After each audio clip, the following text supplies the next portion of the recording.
با فکر من وابسته است به همون سواد همون شخصان. اگر که تا کدام درجه آنها سوادناک هستند و به همین چیزا باوری دارند. در تجربه خودتان یا خانواده‌تان بود که مثلا مراجعت کرده باشند با ملا یا خیلی میگفتند که من مراجعت نکردم. مراجعت کردگی نیستم، اخلاص هم ندارم. او بعد گپ در سر اون که همین فولبینا هم بسیار جلب میکنن مردم. همین خیلی رنگی ممکن همین اگر فکر خودم گویم رنگی گیپنوز میکردگی همین خیلی میکنن که آدم اوج خودش همین انسان اخلاص میکنه.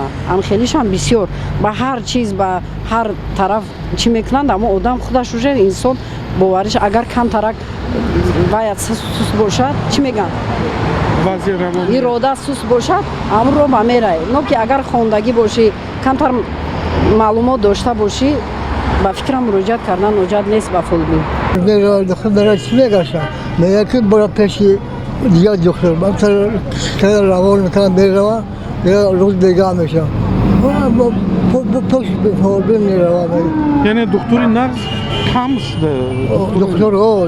دکتر برای که پول زیاد میگیره برای روان نمیتونه رفتن پول میگیره اگه یا چی کار چیز میکنه میگه 50 تا تاس میده و بیچاره کامبال ارزی میوه اول چی ولدنه خاصه جون صورت میشه تمام بعد او برای چیز میکنه. شخصایی که به نزد فولبین میرن و شون پستن مثلا تفکرشون شون پس که هست با ما خودی اولش که فولبین و خودش یک مخلوق های انسان های و اگر مشکلی اگر حل کنه مشکلی خیلی حل میکنه و مشکل حل کرده که نمیتونه به هر یک فریب نیرنگ دل آدمای مثلا شور نکوشون سواد نکوشون که پس که هسته جلب کردن میگیرن.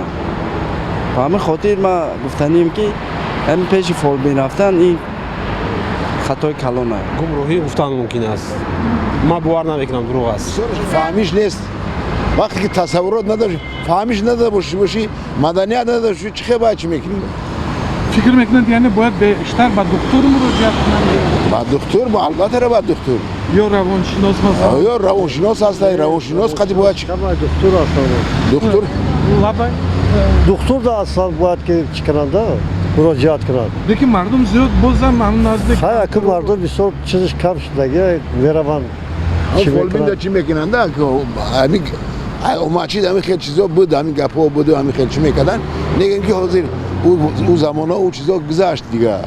او وقتی که همون چی میکنه یک کس همون جمعه رو دیگه همه با چی میکنه رفتگی هم نیستم این نمیفهم ای بیاکلیشون رو میرون